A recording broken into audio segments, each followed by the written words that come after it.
दोस्तों, हम सभी जानते हैं कि यह जीवन सुख और दुख से भरा है। जो इंसान सुखी है उसके जीवन में कब दुख आ जाए कह नहीं सकते। सुख और दुख इस जीवन का हिस्सा हैं और इन्हीं के साथ हमें रहना है। वैसे तो ये बात हर कोई मानता है, लेकिन जब भी किसी के जीवन में दुख आता है तो वो हताश और निराश हो जाते हैं। उन्हें लगने लगता है कि ये जीवन जीने लायक नहीं है। दुख की घड़ी में इंसान खुद को हारा हुआ समझने लगता है और भूल जाता है सुख जैसी भी कुछ चीज होती है। आज की इस गौतम बुद्ध की प्रेरणादायक कहानी के जरिए हम आपको इस ज्ञान के बारे में बताएंगे जो बुद्ध ने दुख से बाहर निकलने के लिए दिया है। गौतम बुद्ध ने अपने जीवन काल में बहुत से उपदेश दिए हैं और उन्हीं उपदेशों से आज हम दुख से निकलने की लेकर आए हैं। इस प्रेरणादायक कहानी को एक बार जरूर सुनें और अपने दोस्तों के साथ शेयर जरूर करें। एक बार की बात है, गौतम बुद्ध अपने कुछ शिष्यों के साथ एक गांव में उपदेश देने गए। गांव के लोग बुद्ध की शिक्षाओं के बारे में जानते थे और उनके ज्ञान से प्रभावित थे। उनके उपदेशों को सुनने के लिए आसपास के सभी गांव के लोग आए। किसी गांव से एक दिन एक बूढ़ी महिला बुद्ध के पास आई और उन्हें देखते ही उसकी आंखों में आंसू आ गए। रोते रोते बूढ़ी महिला बुद्ध से बोली, भगवान, मेरा इकलौता बेटा मर गया है। उसके बिना मेरे जीवन में सिर्फ अंधकार है। इस दुख की घड़ी से मैं खुद को बाहर नहीं निकाल पा रही हूँ। कृपया मुझे कोई उपाय बताएं जिससे मेरा दुख दूर हो सके।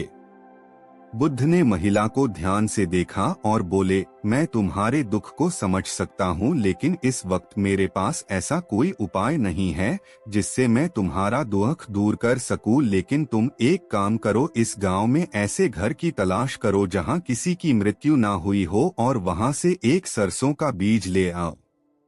तुम्हारे वापस आने तक मैं तुम्हारे दुख को दूर करने का उपाय ढूंढ लूंगा। गौतम बुद्ध की यह बात सुनकर उस महिला को लगा शायद इसी में उसके दुख से निकलने का कोई रास्ता हो और वह अपने बेटे की मृत्यु को कुछ समय के लिए भूलकर लोगों के घर घर जाने लगी। बुद्ध के कहे अनुसार जब भी वह किसी घर के दरवाजे में दस्तक देती तो उनसे पूछती, क्या इस घर में कभी किसी की मृत्यु नहीं हुई? लेकिन हर घर से उसे सिर्फ एक ही जवाब मिलता, हमने भी कभी ना कभी अपने किसी प्रियजन को खोया है। वह महिला पूरे गांव में घूमी, लेकिन उसे ऐसा कोई भी घर नहीं मिला जहां किसी की मृत्यु ना हुई। अंत में निराश होकर वह गौतम बुद्ध के पास वापस आ गई। रोते हुए उस महिला ने गौतम बुद्ध से कहा, भगवान, इस गांव में मैं ऐसा कोई भी घर ढूंढ नहीं पाई जहां किसी की मृत्यु न हुई हो।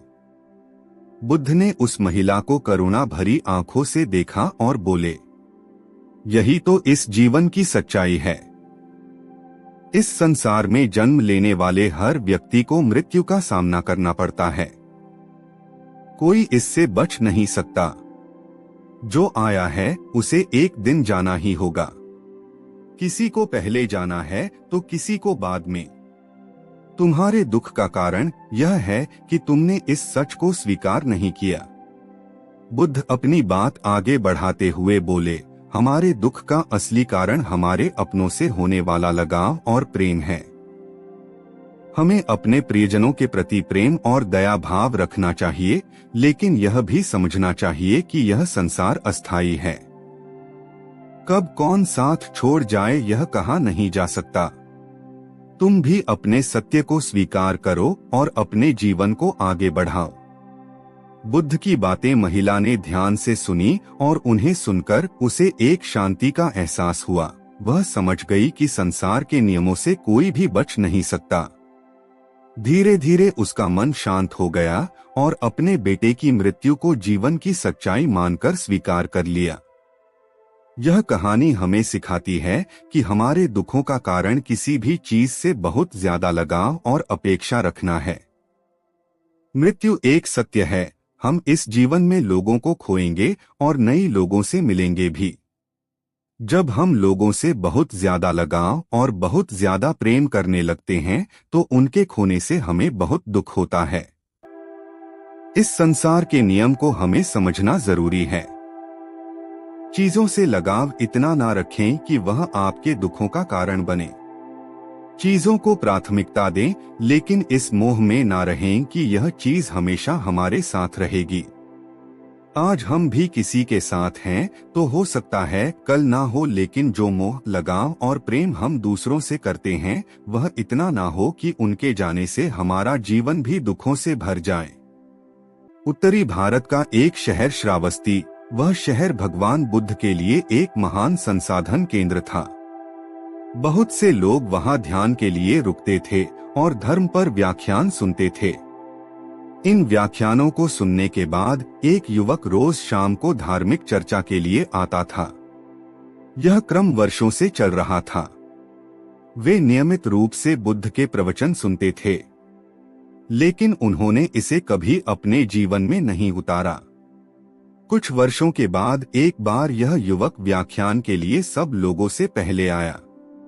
तब बुद्ध अकेले बैठे थे। फिर वह बुद्ध से मिला और बोला, गुरुवर्य, एक सवाल मुझे लगातार परेशान कर रहा है और मेरे मन में संदेह पैदा कर रहा है। तब भगवान बुद्ध बोले कि धर्म के मार्ग पर चलते हुए किसी भी प्रकार का संशय व्यर्थ है, उसे दूर करें। आपके पास क्या सवाल है? गुरुवर्य, मैं आपके व्याख्यान में कई वर्षों से आ रहा हूँ। मैं देखता हूँ कि हमारे आसपास अनेक साधु, भिक्षुणियां और बड़ी संख्या में सामान्य सांसारिक स्त्री पुरुष आते हैं। मैं उन्हें सालों से देख रहा हूँ। कुछ साधक ने इस रास्ते पर बहुत प्रगति की है। मैं स्वयं देखता हूँ कि उनमें से कुछ को निर्वाण की भी अनुभूति हुई होगी। हालांकि कुछ लोगों को निर्वाण का एहसास नहीं हुआ है, लेकिन उनके जीवन में काफी बदलाव आया है। और गुरुवर्य, साथ ही मैं ऐसे बहुत से लोगों को देखता हूँ जो बिल्कुल भी नहीं बदले हैं। मैं उनमें शामिल हूँ। इनमें से कुछ तो काफी जर्जर नजर आ रहे हैं। उनमें कुछ भी नहीं बदला है या बदलाव के कोई संकेत नहीं हैं। गुरुवर्य, ऐसा क्यों हो रहा है? आप जैसे शक्तिशाली, निर्वाण साक्षात्कारी दयालु संत को उन्हें मुक्त करने के लिए अपनी शक्ति और करुणा का उपयोग क्यों नहीं करते? महापुरुष भगवान बुद्ध मुस्कुराए और युवक से पूछा, तुम कहाँ रहते हो? आपका मूल गांव कौन सा है? गुरुवर्य, मैं इस कौशल साम्राज्य की राजधानी श्रावस्ती में रहता हूँ, युवक बोला। परंतु देखने से हमें यह नहीं लगता कि तुम इस क्षेत्र के निवासी हो, तो तुम मूल रूप से कहाँ के हो? भगवान बुद्ध ने युवक को पूछा। गुरुवर्य, मैं मूल रूप से मगध देश की राजधानी राजगिरी का रहने वाला हूँ। तो क्या तुमने राजगिरी से नाता तोड़ लिया है? नहीं गुरुवर्या, मेरे कई रिश्तेदार हैं वहाँ। मेरे दोस्त और परिवार वाले वहाँ हैं और मेरा बिजनेस भी वहीं है। तो निश्चित रूप से अक्सर श्रावस्ती से राजगिरी जाते होंगे? हाँ गुरुवर्य, साल में कई बार राजगिरी जाता हूँ और श्रावस्ती को लौटता हूँ। कई बार एक ही रास्ते से जाकर आपको इस रास्ते का सब ज्ञान होगा और आप यहाँ से राजगिरी का रास्ता अच्छी तरह जानते होंगे। हाँ गुरुवर्य, मैं अगर अपनी आंखें बंद करके भी इस मार्ग से जाऊंगा तो पूरा मार्ग बता सकता हूँ, क्योंकि मैं इस रास्ते से बहुत बार गुजरा हूँ। सभी करीबी दोस्त और रिश्तेदार जानते हैं कि मुझे राजगिरी की सड़क का पूरा ज्ञान है। तब भगवान बुद्ध बोले कि जब ये लोग राजगिरी जाना चाहते हैं तो वे आपसे इस मार्ग के बारे में पूछते हैं। क्या तुम उनसे उस मार्ग के बारे में बातें छिपाते हो? क्यों साफ साफ रास्ता बताते हैं ताकि वे समझ सकें? क्या यह संभव है गुरुवर्या? मैं उसे स्पष्ट रूप से समझाता हूँ कि पूर्व की ओर चलना शुरू किया और गया पहुँचने के लिए आगे बढ़े, और यह भी कि आप बहुत ही सरल और समझने योग्य शब्दों में राजगिरी जाएंगे। मैं उन्हें स्पष्ट और सरल तरीके से मुझे जो कुछ पता है वो सब सच बताता हूँ। तो बताने के बाद सब लोग राजगिरी बहुत आसानी से पहुँचते होंगे, भगवान बुद्ध बोले। गुरुवर्य कहना थोड़ा कठिन है। जो लोग आदि से अंत तक इस मार्ग का अनुसरण करते हैं, जैसा कि मैंने उन्हें बताया है, वे राजगिरी तक पहुंच सकते हैं। यही मैं आपको बताना चाहता हूं युवा सज्जन। मेरे पास बहुत से लोग आते हैं क्योंकि मैं यहाँ से निर्वाण को गया हूँ, मैं मार्ग को भली भांति जानता हूँ। मुझसे पूछा जाता है कि निर्वाण और मुक्ति तक पहुँचने का मार्ग क्या है, तो उनसे क्या छुपाना है। मैं उन्हें स्पष्ट रूप से कहता हूँ, यही तरीका है। अगर कोई सिर्फ अपना सिर हिलाता है और कहता है बढ़िया, बहुत अच्छा, बहुत ही फायदेमंद तरीका, बहुत बढ़िया तरीका, लेकिन मैं उस पर एक कदम भी नहीं चलूंगा, इस पर चलने में परेशानी नहीं होगी, तो ऐसे लोग इस लक्ष्य को कैसे प्राप्त कर सकते हैं? मैं इस अंतिम लक्ष्य तक किसी को अपने कंधों पर नहीं ले जा सकता। कोई किसी को अपने कंधों पर उठाकर अंतिम लक्ष्य तक नहीं ले जा सकता। बड़े प्रेम और करुणा से कोई कह सकता है, हाँ, यही मार्ग है और इस प्रकार मैं इस पथ पर चला, आप भी इस पथ पर चलिए। इसका पालन करें और आप निश्चित रूप से अंतिम लक्ष्य तक पहुंच जाएंगे। प्रत्येक मनुष्य को इस मार्ग पर स्वयं चलना चाहिए, एक कदम उठाना चाहिए। जो लोग इस रास्ते पर एक कदम बढ़ाते हैं, वे अपने लक्ष्य के एक कदम और करीब होते हैं। जो लोग इस रास्ते पर 100 कदम आगे बढ़ते हैं, वे लक्ष्य के 100 कदम करीब होते हैं। जो इस पूरे रास्ते पर चलते हैं, वे अंतिम लक्ष्य तक पहुंच जाते हैं। सबसे अहम बात यह है कि इस रास्ते पर आपको खुद चलना होगा।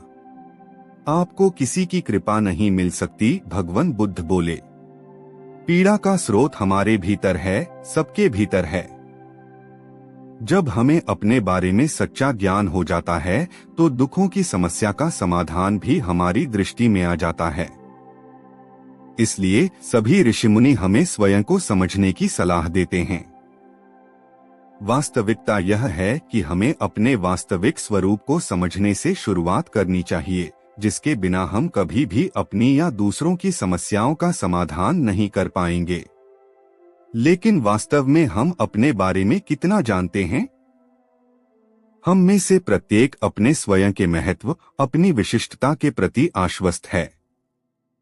लेकिन यह आत्मज्ञान सही है।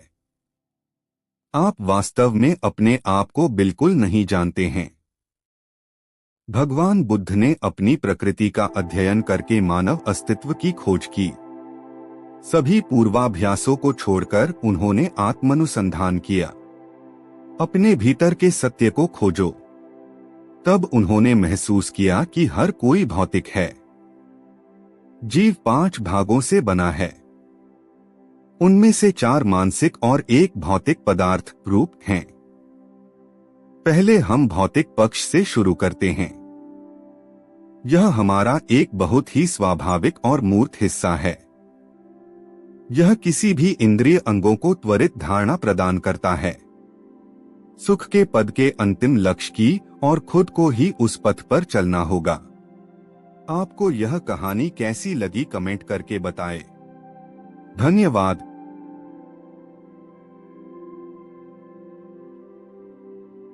दोस्तों, आप सभी ने कभी ना कभी नैतिक कहानियां पढ़ी और सुनी होंगी। नैतिक कहानियां मजेदार होती हैं, शॉर्ट होती हैं और उनसे मिलने वाली सीख बहुत काम की होती है। आज हम आपके लिए ऐसी ही top 20 moral stories in Hindi लेकर आए हैं, जिन्हें पढ़कर आपको काफी मजा आएगा और साथ ही इनसे मिलने वाली सीख आपके जीवन में बहुत काम आएगी। इन नैतिक कहानियों को सुनिए, आप इनसे सीख ले सकते हैं और साथ ही छोटे बच्चों को सुनाकर उन्हें भी जीवन के कुछ जरूरी सबक सिखा सकते हैं। इन बेस्ट मोरल स्टोरीज को सुनिए और अपने दोस्तों के साथ शेयर जरूर कीजिए। नंबर 1, घोड़ा और नौकर। एक बार की बात है, एक अमीर व्यक्ति ने अपने घोड़े की देख रेख के लिए एक नौकर रखा। वह नौकर हर दिन घोड़े की सफाई करता, उसे अच्छे से संवारता और उसकी चमक दमक पर पूरा ध्यान देता। कुछ समय बाद उस नौकर ने पैसा कमाने के चक्कर में घोड़े को चारा देना कम कर दिया और चोरी छिपे उस चारे को बेचने लगा। कम भोजन मिलने की वजह से धीरे धीरे घोड़े की हालत बिगड़ने लगी। वह कमजोर और दुबला-पतला हो गया। वो नौकर घोड़े को सजाता तो रोज था, लेकिन खाने में वैसे ही कमी रखता। आखिरकार जब घोड़े को लगा कि उसका अंतिम समय आने वाला है, तो उसने नौकर से कहा, अगर तुम सच में चाहते हो कि मैं तंदुरुस्त और अच्छा दिखूं, तो मुझे सवारो कम और खिलाओ ज्यादा। केवल बाहरी सजावट पर ध्यान देने से कुछ नहीं होता। असली जरूरत अंदर से मजबूत बनने की होती है। किसी भी चीज का सुधार तब सही से होता है जब उसकी मूल आवश्यकताओं पर ध्यान दिया जाए। 2. एक घमंडी शेर की नैतिक कहानी। एक घने जंगल में बलराम नाम का एक शक्तिशाली शेर रहता था। उसकी दहाड़ इतनी भयंकर थी कि जंगल का हर प्राणी उससे कांप उठता था। वो जंगल का राजा था और उसे इस बात पर बहुत घमंड था। उसे यकीन था कि वह जो चाहे वो कर सकता है। एक दिन बलराम जंगल से घूमता हुआ एक गांव में आ गया, जहां उसने देखा कि वहां का राजा एक बड़े से हाथी में सिंहासन लगाकर बैठा है और अपने राज्य में घूम रहा है। उसे यह देखकर बहुत जलन हुई। उसने ठान लिया कि वह भी इसी तरह हाथी पर सिंहासन लगाकर जंगल में घूमेगा। वो जंगल गया और उसके आदेश पर सबसे बड़े हाथी पर एक सिंहासन लगवाया गया। सिंहासन काफी ऊंचाई पर था, तो बलराम ने एक बड़ी छलांग लगाई और हाथी पर बैठ गया। जैसे ही हाथी ने चलना शुरू किया तो सिंहासन डगमगाने लगा और थोड़ी ही दूर जाने के बाद बलराम असंतुलित होकर सिंहासन से नीचे गिर गया। वो इतनी जोर से नीचे गिरा कि उसकी एक टांग टूट गई और उसकी ऐसी हालत देख जंगल के सभी जानवर उस पर हंसने लगे। सबके सामने बलराम का मजाक बनकर रह गया। इससे शर्मिंदा होकर वो मन ही मन खुद से बोला, इससे अच्छा तो पैदल ही चलना ही बेहतर था। 3 चालाक भेड़िया और मासूम मेमना। एक बार जंगल में घूमते हुए एक भेड़िए की नजर एक छोटे से मासूम मेमने पर पड़ी। वह छोटा मेमना अपने झुंड से बिछड़ चुका था। मैंने की मासूमियत देखकर भेड़िए ने सोचा कि इसे यूं ही मानना सही नहीं है, इसलिए मैं कुछ बहाना बनाकर उसको अपना भोजन बना लेता हूँ। भेड़िया धीरे से मिलने के पास गया और बोला, पिछले साल तुमने मेरा बहुत मजाक उड़ाया था, जिसका बदला लेने के लिए मैं आज तुम्हें मार कर खा जाऊंगा। डरी हुई आवाज में मेमना बोला, ऐसा हो ही नहीं सकता महोदय, मैं तो पिछले साल पैदा ही नहीं हुआ था। फिर भेड़िया बोला, ठीक है, मान लेता हूँ, लेकिन आज तुम उस जगह पर घास चरने आ गए हो जो मेरी है। मेमना बोला, ये भी नहीं हो सकता, क्योंकि जंगल किसी का नहीं होता और जंगल का राजा शेर होता है। अगर यह बात शेर कहता तो शायद मैं मान भी लेता। भेड़िया ने आखिरकार अपनी असली मंशा जाहिर करते हुए कहा, खैर कुछ भी हो, मैं अपना भोजन नहीं छोड़ने वाला। ऐसा कहकर वह मेमने पर झपट पड़ा और उसे मार कर खा गया। शक्तिशाली और लालची लोग अपनी स्वार्थी इच्छाओं को पूरा करने के लिए अक्सर कमजोरों को बेवजह दोषी ठहराते हैं। 4 लोमड़ी और खट्टे अंगूर की मोरल स्टोरी। एक बार जंगल में एक चालाक लोमड़ी शिकार की तलाश में इधर उधर भटक रही थी। लंबे समय तक कोई शिकार न मिलने की वजह से वह बहुत थक गई और उसकी भूख भी तेज हो गई। कुछ दूर जाने पर उसे अंगूरों से लदी एक बेल दिखाई दी। उन रसीले अंगूरों को देखकर लोमड़ी के मुंह में पानी आ गया और उसने सोचा, शिकार तो कुछ मिला नहीं, अगर ये अंगूर मिल जाएं, तो मेरी भूख मिट जाएगी। अंगूर की बेल ऊंचाई पर थी और अंगूर भी काफी ऊंचे लगे थे। लोमड़ी ने कई बार कूदकर अंगूर तोड़ने की कोशिश की, लेकिन हर बार वह असफल रही। उसने जितनी भी जोर से छलांग मारी, वह अंगूरों तक नहीं पहुंच सकी। आखिरकार कई बार कोशिश करने के बाद जब वह सफल नहीं हो पाई तो वह थक हार कर वहां से जाने लगी और जाते जाते उसने अंगूरों की ओर देखा और बोली, शायद ये अंगूर ही खट्टे हैं, इसलिए इतनी मेहनत करने के बाद भी मुझे नहीं मिले। 5 एक मुर्गा और 2 नौकरानियां। एक अमीर महिला ने अपने घर में 2 नौकरानियां रखी थी। वह महिला उन नौकरानियों से बहुत मेहनत करवाती थी और उन्हें हर सुबह जल्दी उठा देती थी। उसे अमीर महिला ने एक मुर्गा भी पाला हुआ था जो सुबह जल्दी बांध देता था और वह महिला उसी के अनुसार उन दोनों नौकरानियों को सुबह जगा देती और काम में लगा देती थी। सर्दियों के मौसम में सुबह सुबह जल्दी उठना उन नौकरानियों को बहुत खलता था। उन्हें लगता था कि मुर्गा जल्दी बैंग देता है, इसलिए उनकी मालकिन उन्हें जल्दी उठा देती है। उन्होंने सोचा कि अगर यह मुर्गा ही ना रहे तो फिर उन्हें जल्दी उठना भी नहीं पड़ेगा। ऐसा सोचकर उन्होंने मुर्गे का गला दबाकर उसे मार दिया। अगले दिन जब मुर्गी ने बांग नहीं दी तो उनकी मालकिन को लगा कि आज शायद बहुत देर हो गई है। ऐसा सोचकर उसने अपनी नौकरानियों को रात में ही उठा दिया और घर के कामों में लगा दिया। मुर्गी के न होने की वजह से उन नौकरानी को रात से ही काम करना पड़ गया।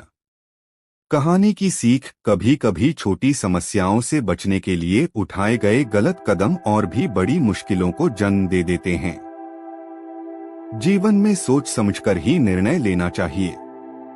6 बिल्ली के गले में घंटी कौन बढ़ेगा शॉट। एक बार की बात है, बिल्लियों के बढ़ते खतरों से निपटने के लिए सभी चूहों ने एक सभा बुलाई। सभा में हर चूहा अपनी अपनी योजना लेकर आया कि किस तरह खुद को बिल्लियों से बचा सकते हैं। सभी चूहों ने अपने अपने सुझाव दिए और उनमें एक चूहा ऐसा था जो खुद को बहुत समझदार मानता था और उसने एक अनोखा सुझाव दिया। उसने कहा, हम सभी मिलकर बिल्लियों के गले में एक घंटी बांध दें। इससे जब भी कोई बिल्ली हमारा शिकार करने आएगी तो घंटी की आवाज सुनकर हम तुरंत भाग जाएंगे और अपनी जान बचा लेंगे। सभी चूहे इस योजना से सहमत हो गए। लेकिन सभा में बैठे एक वृद्ध चूहे ने खड़े होकर कहा, यह योजना सुनने में तो अच्छी लगती है, लेकिन मैं एक बात पूछना चाहता हूँ, बिल्ली के गले में घंटी बांधने जाएगा कौन? यह सुनकर सभी चूहे चुप हो गए और समझ गए कि इस योजना से फायदा नहीं बल्कि उनका ही नुकसान होगा। कहानी की सीख, योजना ऐसी बनाओ जो व्यावहारिक हो और जिससे किसी का या फिर खुद का कोई नुकसान ना हो। 7 थर्स्ट क्रो। गर्मियों के दिन थे। जंगल का सारा पानी सूख चुका था। सभी पक्षी पानी की तलाश में जंगल छोड़कर जा चुके थे, लेकिन एक कौवा पानी की तलाश में जंगल में ही रुक गया। जंगल में उसे खाने को तो मिल गया, लेकिन उसे कहीं भी पानी नहीं मिला। पानी की तलाश में वह एक गांव की ओर उड़ गया। गांव में भी पानी की कमी थी, लेकिन इधर उधर तलाश करने के बाद उसे एक घर की छत पर पानी से आधी भरी हुई सुराही दिखाई दी। सुराही का मुंह इतना छोटा था कि उसमें कौवे की चोंच तो चली जा रही थी, लेकिन पानी आधा होने की वजह उसकी चोंच पानी तक नहीं पहुंच पा रही थी। यह देखकर कौवा निराश हो गया, लेकिन उसने हार नहीं मानी। उसने धैर्य बनाए रखा और एक योजना बनाई।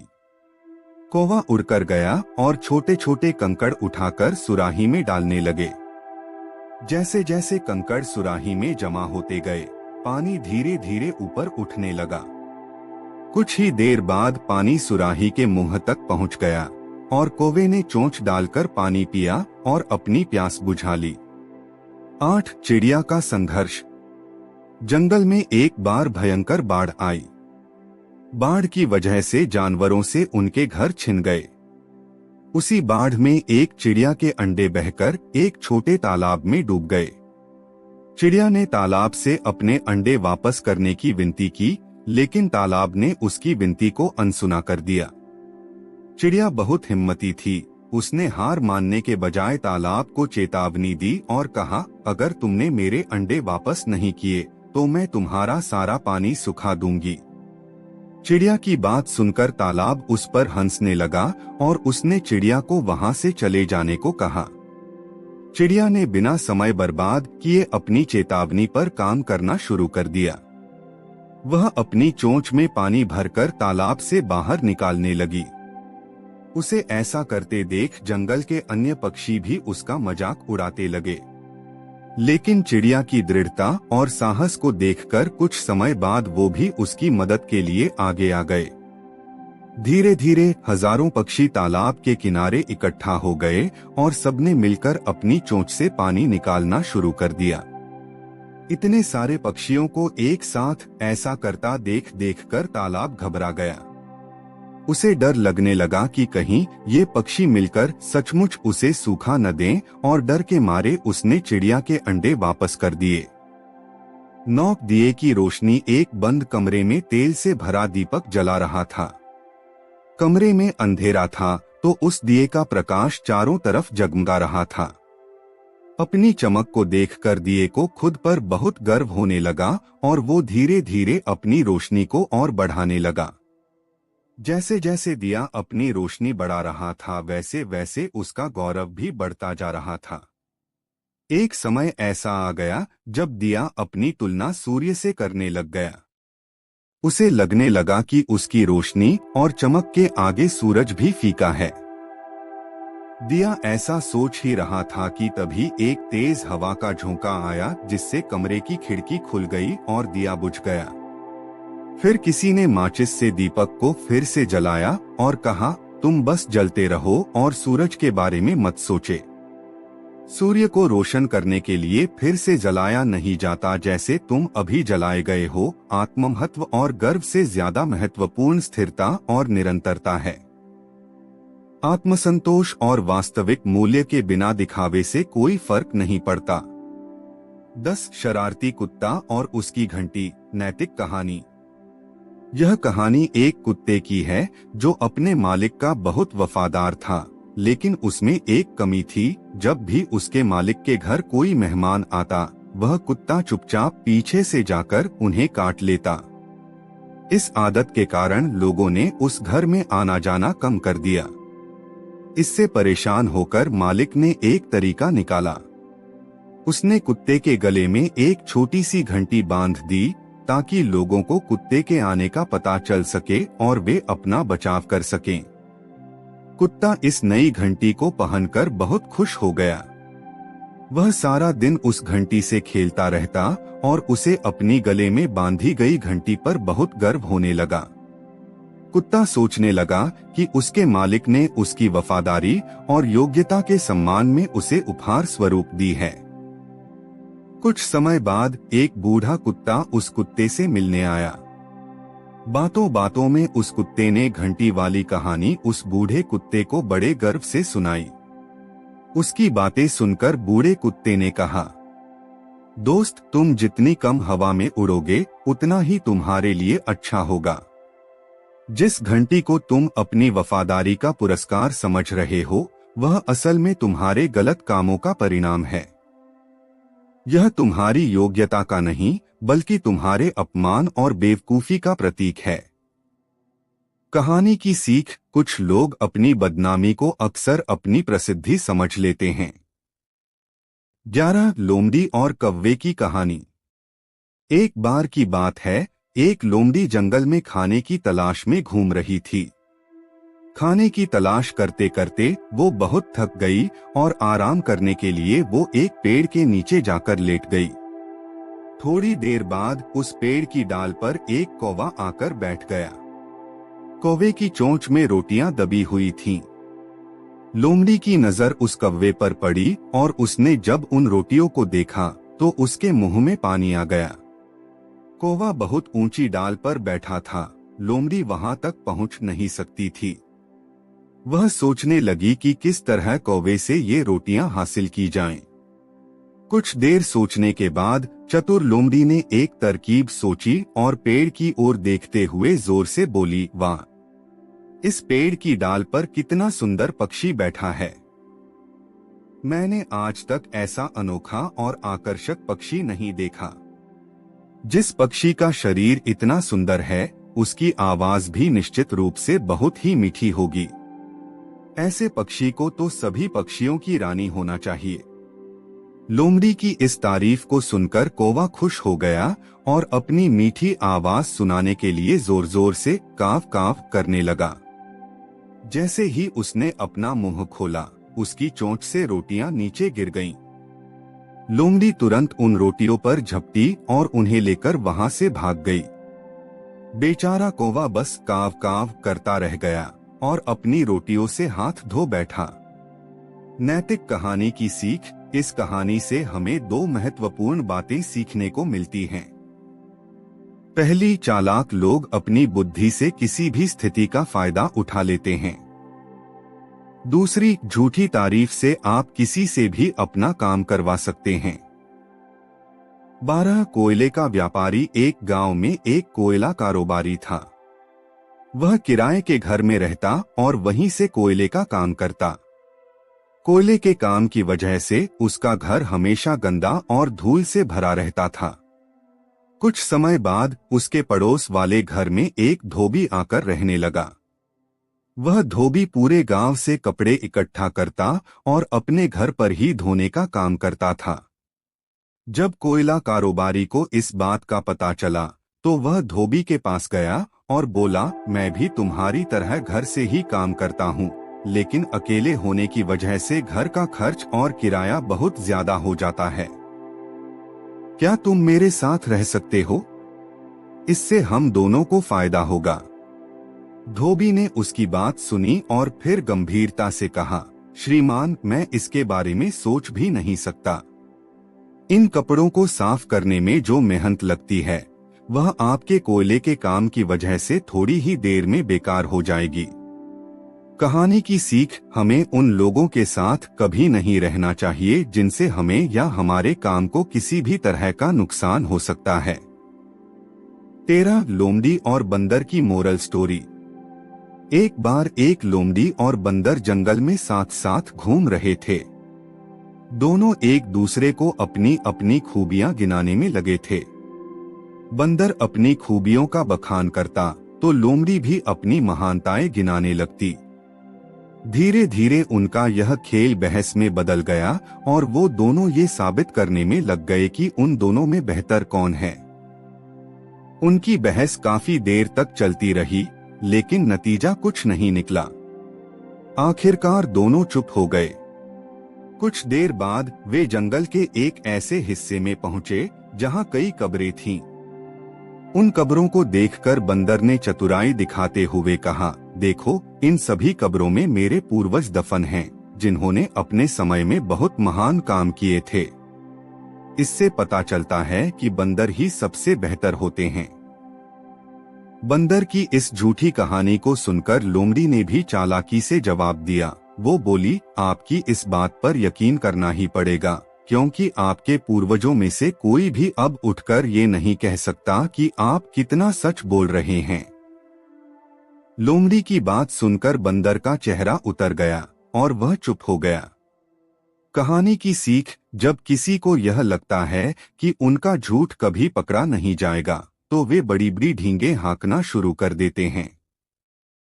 14 मोर और सारस। सुंदरवन के जंगल में एक सुनहरे पंखों वाला खूबसूरत मोर था। उस मोर के पंखे जंगल में सभी मोरों से ज्यादा सुंदर थे, जिसकी वजह से उसे अपने खूबसूरत पंखों पर बहुत घमंड था। वो हर किसी के सामने अपने पंखों की तारीफ करता रहता। एक दिन उस मोर की नजर एक सारस पर पड़ी। सरस के पंख देखकर मोर उस पर हंसने लगा और दूर से बोला, तुम्हारे पंख कितने छोटे और रंगहीन हैं। मेरे शानदार पंखों को देखो, कितने बड़े और रंग बिरंगे हैं। तुम तो बड़े ही नीरस से दिखते हो। मोर की बात सुनकर सारस बोला, तुम्हारे रंग बिरंगे पंखों का जवाब नहीं, ये दिखने में बेहद सुंदर हैं, लेकिन जब बात उड़ने की आती है तो तुम्हारे पंख किसी काम के नहीं हैं।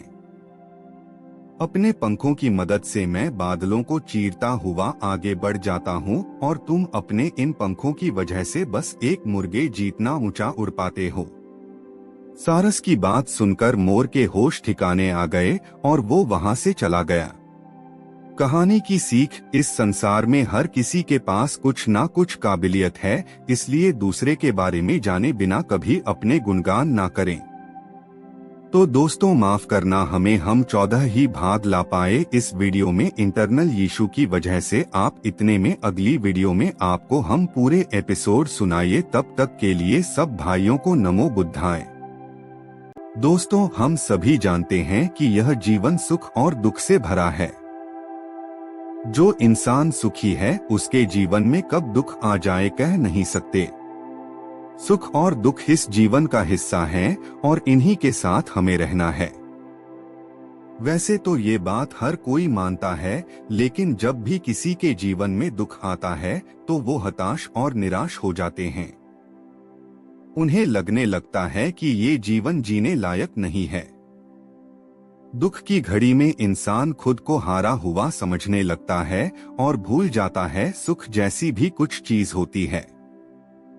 आज की इस गौतम बुद्ध की प्रेरणादायक कहानी के जरिए हम आपको इस ज्ञान के बारे में बताएंगे जो बुद्ध ने दुख से बाहर निकलने के लिए दिया है।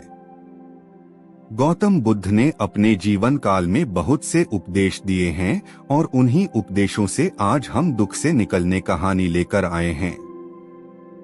इस प्रेरणादायक कहानी को एक बार जरूर सुनें और अपने दोस्तों के साथ शेयर जरूर करें।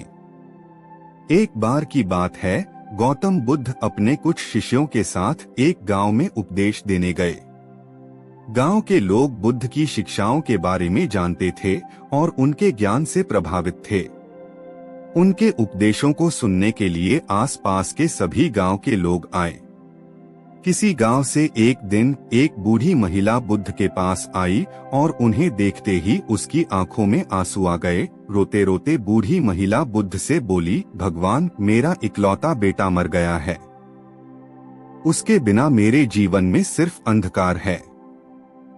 इस दुख की घड़ी से मैं खुद को बाहर नहीं निकाल पा रही हूँ। कृपया मुझे कोई उपाय बताएं जिससे मेरा दुख दूर हो सके। बुद्ध ने महिला को ध्यान से देखा और बोले, मैं तुम्हारे दुख को समझ सकता हूँ, लेकिन इस वक्त मेरे पास ऐसा कोई उपाय नहीं है जिससे मैं तुम्हारा दुख दूर कर सकूँ। लेकिन तुम एक काम करो, इस गांव में ऐसे घर की तलाश करो जहाँ किसी की मृत्यु ना हुई हो और वहाँ से एक सरसों का बीज ले आओ। तुम्हारे वापस आने तक मैं तुम्हारे दुख को दूर करने का उपाय ढूंढ लूंगा। गौतम बुद्ध की यह बात सुनकर उस महिला को लगा शायद इसी में उसके दुख से निकलने का कोई रास्ता हो और वह अपने बेटे की मृत्यु को कुछ समय के लिए भूलकर लोगों के घर घर जाने लगी। बुद्ध के कहे अनुसार जब भी वह किसी घर के दरवाजे में दस्तक देती तो उनसे पूछती, क्या इस घर में कभी किसी की मृत्यु नहीं हुई? लेकिन हर घर से उसे सिर्फ एक ही जवाब मिलता, हमने भी कभी ना कभी अपने किसी प्रियजन को खोया है। वह महिला पूरे गांव में घूमी, लेकिन उसे ऐसा कोई भी घर नहीं मिला जहां किसी की मृत्यु ना हुई। अंत में निराश होकर वह गौतम बुद्ध के पास वापस आ गई। रोते हुए उस महिला ने गौतम बुद्ध से कहा, भगवान, इस गांव में मैं ऐसा कोई भी घर ढूंढ नहीं पाई जहां किसी की मृत्यु न हुई हो।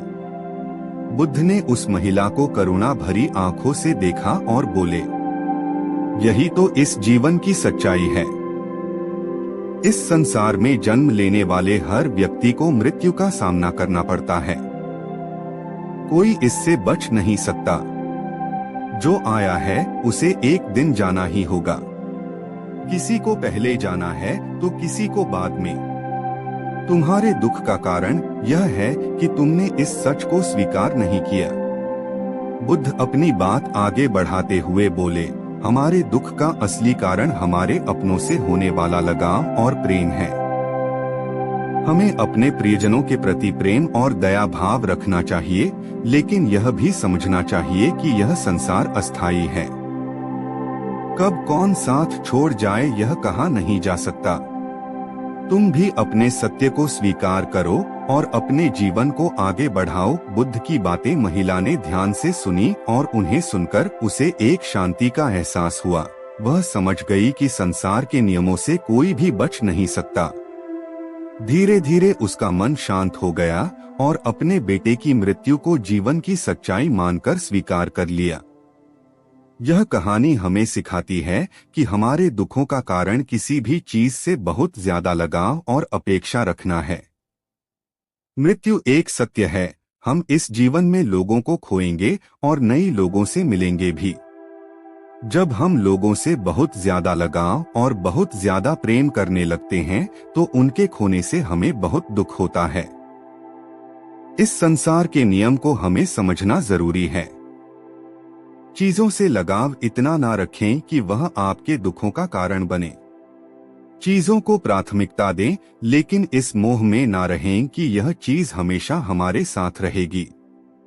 आज हम भी किसी के साथ हैं तो हो सकता है कल ना हो, लेकिन जो मोह, लगाव और प्रेम हम दूसरों से करते हैं वह इतना ना हो कि उनके जाने से हमारा जीवन भी दुखों से भर जाए। तो दोस्तों, आपको यह वीडियो कैसी लगी कमेंट में जरूर बताएं। अच्छी लगी तो हमारे चैनल पीसी भाई जी को सब्सक्राइब जरूर करें और लाइक और दोस्तों में शेयर जरूर करें। तब तक के लिए सभी भाइयों को नमो बुद्धाय। भगवान बुद्ध ने गांव वालों को उपदेश दिया। बूढ़ा ने कहा, भाग्य के भरोसे बैठने वालों, पुरुषार्थ करो। जीवन में भाग्य का महत्व है, लेकिन भाग्य के भरोसे बैठकर अपने अमूल्य समय को बर्बाद मत करो, क्योंकि पुरुषार्थ करने से तो भाग्य की रेखाएं बदल जाती हैं। भाग्य क्या है? आज किया गया कर्म ही तुम्हारा भाग्य बनता है। कर्म के द्वारा जो बीज बोओगे, फसल भी उसी की मिलेगी। जैसा कर्म तुम आज करोगे, वैसा ही तुम्हारा भविष्य होगा। सौभाग्य और दुर्भाग्य तुम्हारे ही हाथ में है। कर्म की प्रधानता को समझना होगा कि जैसा कर्म होगा वैसा ही फल मिलेगा। जीवन को सफल बनाने के लिए पाप और पुण्य का बड़ा महत्व है। पूरी सावधानी रखो कि पाप होने न पाए, क्योंकि पाप की सजा जरूर मिलती है। यह जीवन पिछले पापों से छुटकारा पाने के लिए और दूसरे नए पापों से बचने के लिए मिला है। और कोशिश करो हमसे पुण्य कर्म हो। तुम अपने जीवन को धर्म के मार्ग पर चलाओ। तुम्हारे किए हुए पुण्यों से धर्म को शक्ति मिलती है। यह मानव का जीवन बड़े काम का है। इसे सावधानी पूर्वक जीना चाहिए। अगर तुम गलतियां करोगे तो आगे चलकर पशु पक्षियों वाले कपड़े पहनने पड़ेंगे। संसार के नश्वर पदार्थों की इच्छा मत करना, क्योंकि इच्छा का फल बहुत दुख देता है। अच्छे अच्छे कर्म करो। उन कर्मों को करके अहंकार मत करना। अहंकार के मार्ग में अंधेरा होता है और अंधेरे में ठोकरें लगती हैं। संसार दुखालय है, अर्थात दुखों से भरा हुआ है। संसार से प्रेम मत करना, बल्कि अपने मन से पापों को बाहर निकालो और सदा सावधान रहो कि कोई पाप न होने पाए। अपनों के लिए सबसे अच्छे उपहार। मनुष्य का जीवन मिला है तो इसको सावधानी पूर्वक व्यतीत करना। अपने जीवन में आलस्य को आने मत देना, क्योंकि यह जीवन बहुत अनमोल है। पशुओं से पूछो कि मनुष्य जीवन का क्या महत्व है। पशुओं के जीवन में तो लेशमात्र भी सुख नहीं है। वे सोचते हैं कि हम कब मनुष्य बनेंगे। सर्दी में रजाई और गर्मी में पंखा होगा।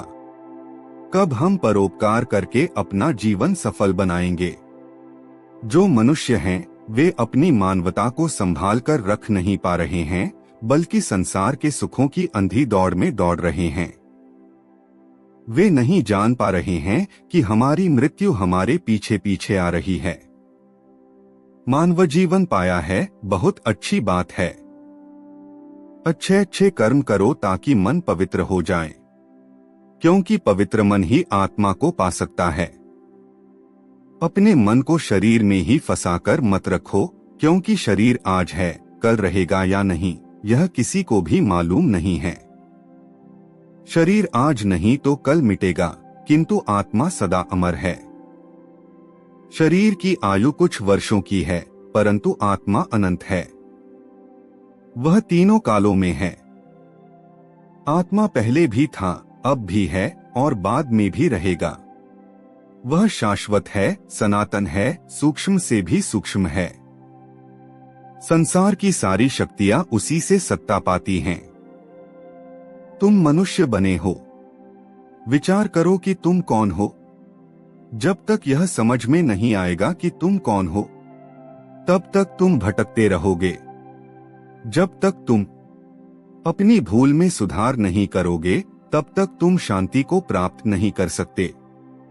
बुद्ध ने कहा कि अपने जीवन से सदा लोभ को दूर रखो, क्योंकि तुम्हारे बूढ़े होने पर भी लोभ बूढ़ा नहीं हो पाता और लोभ सदा भूखा ही रहता है। उसका पेट कभी भी नहीं भर पाता। अगर लोभ की वासना प्रबल है तो वह दूसरे जन्म में भी पीछा नहीं छोड़ती। जिस मनुष्य को लोभ अपने वश में कर लेता है, उसका ज्ञान वह चुरा लेता है। लोभ को शांत करना है तो संतोष की शरण में जाना होगा। मोह के आकर्षण में मत आना, क्योंकि मोह से तुम्हारा मन बंध जाएगा और बंधा हुआ मन तुमको बहुत दुख देगा। मन के दुख का कारण है अज्ञान। मन में अगर अज्ञान है तो दुखों से कभी भी छुटकारा नहीं हो सकेगा। बस एक समय ज्ञान ही है जो तुमको परम शांति और मोक्ष दे सकता है। तुम अपने तन और मन में प्रेम तथा ज्ञान की ज्योति जला लो, फिर तुम्हारे जन्मजन्मांतर का अज्ञान मिट जाएगा। आज तुम मनुष्य जन्म को धारण करके बैठे हो, इसका मतलब यह है कि तुम शांति और मोक्ष के अति निकट हो। अब तुम संसार में रहकर भी संसार के लगाव में फंसना मत। संसार के अज्ञान से दूर रहना, क्योंकि वह तुमको बांध देगा। अपनी आत्मा का ध्यान करो, वह तुमको सर्व बंधनों से मुक्त कर देगा। मौन रहने के फायदे, मौन रहने की शक्ति। गौतम बुद्ध स्टोरी। हेलो दोस्तों, आज हम जानने वाले हैं कि चुप रहने के कितने फायदे हैं। एक समय की बात है, एक गांव में गौतम बुद्ध का बहुत बड़ा आश्रम था। वहां पर एक प्रसिद्ध बौद्ध गुरु रहते थे। वहां पर उनका एक शिष्य था जो कि बहुत बोलने वाला था। वह हर समय इधर उधर की बातें करता था। जब वह दान लेने के लिए जाता था तो हर घर से एक नई कहानी लेकर आता था और आश्रम के दूसरे शिष्यों को सुनाता था। वो हर समय एक शिष्य की दूसरे शिष्य से बुराई और चुगली करता रहता था और दूसरों के सामने अच्छा बनने का प्रयास करता रहता था। खुद के मुंह से ही खुद की तारीफ करता रहता था और हमेशा ही खुद को गुरु के सामने सबसे बुद्धिमान और उत्तम साबित करने का प्रयास करता रहता था। वह खुद को सभी शिष्यों से अलग और श्रेष्ठ मानता था। उसका कहना था कि मैं एक अमीर घर का बालक हूँ। अगर मैं चाहता तो एक आरामदायक और सुविधाओं से भरा जीवन जी सकता था, लेकिन मैं वह सब छोड़कर यहाँ आया क्योंकि मुझे सत्य की खोज करनी है, खुद को जानना है, जीवन को जानना है। इसीलिए मेरा त्याग तुम सबसे बड़ा है। एक दिन गुरु ने आश्रम के सभी शिष्यों को बुलाकर कहा, आप सभी को अगले 1 महीने के लिए कोई संकल्प लेना है। इससे आपकी संकल्प शक्ति मजबूत होगी और आप में आत्म शक्ति का संचार होगा। आप सभी अपने समर्थ के अनुसार कोई भी संकल्प ले सकते हैं और यदि 1 महीने से पूर्व किसी का भी संकल्प टूट जाएगा तो वह अपनी दिनचर्या में वापस आ जाएगा। सभी शिष्यों ने अपनी शक्ति के अनुसार छोटे बड़े संकल्प लिए और गुरु को अपने अपने संकल्प के बारे में बोलकर वहां से चले गए। लेकिन वह शिष्य जो खुद को सबसे अलग और बड़ा दिखाना चाहता था, वह सीधे गुरु की कुटिया में पहुंच गया और बोला, मैं कोई छोटा मोटा संकल्प नहीं लेना चाहता, बल्कि खुद की ही जैसे एक बड़ा और महान संकल्प लेना चाहता हूँ। कृपया आप ही बताएं मुझे क्या संकल्प लेना चाहिए। उसकी यह बात सुनकर गुरु मुस्कुराए और बोले, क्या तुम मेरे द्वारा दिए गए संकल्प को पूरा कर पाओगे? क्या तुम्हारे लिए उसे पूरा करना संभव होगा? शायद नहीं, वह तुम्हारे लिए संभव नहीं है।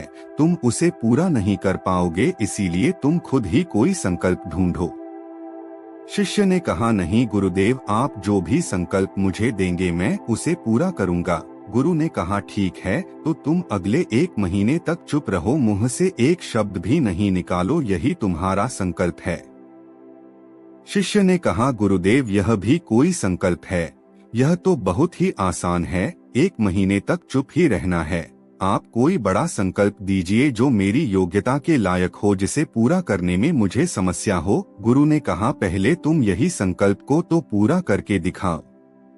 शिष्य ने गुरु की बात मान ली और वह इस समय चुप हो गया और पलटकर कुटिया से बाहर चला गया।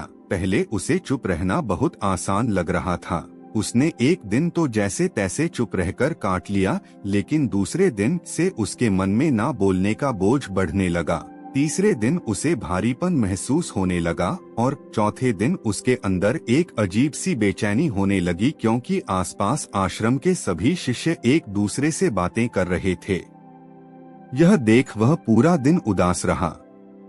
इसी तरीके से कुछ दिन और बीते और वह शिष्य बीमार पड़ गया। उसका सर फटा जा रहा था, उसका खाने पीने तक का मन नहीं कर रहा था, वह सिर्फ बोलना चाहता था। वह गुरु के पास गया और उनके सामने बैठकर लिखकर उन्हें बताया, गुरुदेव, मैं बोलना चाहता हूँ, मुझे सांस नहीं आ रही, मेरा दम घुटा जा रहा है, मैं अंदर ही अंदर पागल हुआ जा रहा हूँ, मैं क्या करूँ, संकल्प तोड़ दूं क्या? यह पढ़कर गुरु मुस्कुराए और बोले, संकल्प तोड़ने के लिए ही होते हैं, लेकिन जो अपने संकल्प को पूरा कर लेता है वही अपनी आंतरिक शक्ति को बढ़ाता है, और जो अपनी आंतरिक शक्ति को बढ़ाता है वह समाज की कल्याण करता है। संकल्प का लेना भी तुम्हारे हाथ में था और इसे तोड़ना भी तुम्हारे ही हाथ में है। तुम्हारे बहुत से भाई अपने संकल्प को तोड़कर अपनी पुरानी दिनचर्या पर वापस आ चुके हैं। अगर तुमसे नहीं हो पा रहा तो तुम भी संकल्प तोड़कर अपनी पुरानी दिनचर्या पर वापस जा सकते हो। लेकिन याद रहे, अगर आज तुम इस छोटे से संकल्प को नहीं संभाल पा रहे तो तुम अपनी बाकी की पूरी जिंदगी को कैसे संभाल सकोगे? बाकी फैसला पूरी तरह से तुम्हारे हाथों में है। गुरु की यह बात उस शिष्य के दिल में चोट कर गई। वह बिना कुछ बोले वहां से वापस चला गया और खुद को अपनी कुटिया में बंद कर लिया। वह केवल अपने जरूरी कामों के लिए ही कुटिया से बाहर निकलता था, बाकी सारे समय कुटिया के अंदर ही बैठा रहता। 15 दिन बीत चुके थे और आश्रम के लगभग सभी शिष्यों का संकल्प अब तक टूट चुका था, लेकिन उसका संकल्प अभी भी जारी था। संकल्प लेने के बाद से अब तक उसने एक शब्द भी नहीं बोला था। सारा आश्रम हैरान था कि इतना बोलने वाला इंसान चुप कैसे हो गया। 15 दिन बीतने के बाद वह दोबारा अपने गुरु के पास गया और लिखकर बताया है, गुरुदेव, मैं बाहर से तो चुप हूँ, लेकिन मेरे भीतर बहुत सी आवाज है, बहुत सी चीज, पुकार और शिकायतें हैं। मैं अंदर ही अंदर बात करता रहता हूँ, मेरा मन तरह तरह के प्रश्न पूछता रहता है। मैं बाहर से जितना मौन हूँ, भीतर से उतने ही शोर शराबा से भरा हुआ हूँ। क्या इस तरह से मेरा संकल्प अभी भी जारी है? गुरु ने कहा, तुम्हारा संकल्प अभी भी जारी है, लेकिन जब तक लोगों की यह आवाज तुम्हारे कानों में गूंजते रहेंगे, तुम्हारा मन बोलता रहेगा, क्योंकि इसे तो आदत है बोलने की। तुम भले ही बाहर से चुप रहो, लेकिन तुम अंदर ही अंदर बोलते रहोगे। तुम्हें इन बातों से, इन आवाजों से दूर जाना पड़ेगा। शिष्य गुरु को प्रणाम कर वहां से चला जाता है और सुबह होते ही अपनी कुटिया छोड़कर जंगल की तरफ चला जाता है। कई दिन बीत जाते हैं, संकल्प का समय भी पूरा हो जाता है, लेकिन शिष्य लौटकर नहीं आया। आश्रम में सभी को डर था कि कहीं उसको जंगली जानवर ने खा न लिया। उसे ढूंढने की बहुत कोशिश की गई, लेकिन वह कहीं नहीं मिला। सभी गुरु भाइयों ने मान लिया था कि जंगली जानवरों ने उसे अपना शिकार बना लिया है, लेकिन गुरु को ऐसा नहीं लगता था। एक दिन आश्रम का एक अन्य शिष्य गुरु के पास आया और बोला, गुरुदेव, हमारे उस अधिक बोलने वाले भाई के साथ क्या हुआ होगा? क्या जानवर ने उसे मार दिया होगा? गुरु ने कहा, हो सकता है कि जानवरों ने उसे अपना शिकार बना लिया हो, लेकिन उसके न लौटने की एक दूसरी वजह भी हो सकती है। शायद उसे वह मिल गया है जिसके लिए वह गया था। फिर शिष्य ने पूछा, गुरुदेव, क्या ज्यादा बोलना इतना हानिकारक होता है? गुरु ने कहा, इंसान के जीवन के बहुत सारे दुखों में से एक दुख यह भी है कि वह कभी चुप नहीं रह सकता, हमेशा कुछ ना कुछ बोलता ही रहता है। सिर्फ हमारे बोलने के कारण हमारे आधे से ज्यादा दुख पैदा होते हैं। परिवार के अधिकतर झगड़ों की वजह हमारा वे मतलब बोलना ही होता है। हम में से कोई भी चुप नहीं रहना चाहता, हम बस सामने वाले को सुना देना चाहते हैं। जो भी हमारे मन में है सब निकालकर उसके मन में बैठा देना चाहते हैं। उसे समझा देना चाहते हैं कि देख, तू गलत है और मैं सही। और इस तरीके से सब एक दूसरे की सारी गलत बातों को ग्रहण कर रहे हैं। इस तरीके से सुनने और सुनाने का यह काम जिंदगी भर चलता रहता है। लेकिन इस नासमझी में हम अपना समय, अपना जीवन, अपनी समझ और सबसे महत्वपूर्ण वक्त को हम खो देते हैं। लेकिन इसके बदले हमें मिलता क्या है? कुछ नहीं, सब व्यर्थ और बर्बाद हो जाता है। इस पागलपन में हमने क्या खो दिया, इसका एहसास केवल कुछ ही लोगों को हो पता है। बाकी लोग जैसे उन्हें अपने आने का पता नहीं, वैसे ही उन्हें अपने जाने का भी पता नहीं चल पाता। शिष्य ने कहा, तो फिर इसका समाधान क्या है? गुरु ने कहा, पूरी जागरूकता के साथ अपने विचारों को देखना ही एकमात्र तरीका है। सारी मानसिक समस्याओं का वर्तमान में रहकर चिंतन करना, पूरी जागरूकता के साथ अपना काम करना जिंदगी में चमत्कारिक बदलाव ला देता है। उसके बाद वह शिष्य गुरु से अपने प्रश्नों का उत्तर प्राप्त कर उनको प्रणाम करके वहां से चला गया। उस शिष्य को आश्रम छोड़कर गए हुए 3 महीने हो चुका था, लेकिन उसकी कोई खबर न थी। तब तो सभी गुरु भाइयों ने भी उसके वापस लौटने की उम्मीद छोड़ दी थी। लेकिन एक दिन वह आश्रम लौट आता है। उसे देखकर सभी के आश्चर्य और खुशी का ठिकाना न रहा। लेकिन अब वह वैसा नहीं था जैसा गया था। वह बिल्कुल बदल चुका था। वह कुछ और ही बनकर वापस आया था। उसके अंदर एक गजब का बदलाव महसूस किया जाता था। उसके चेहरे पर एक गजब का ठहराव और आंखों में बनी शांति थी।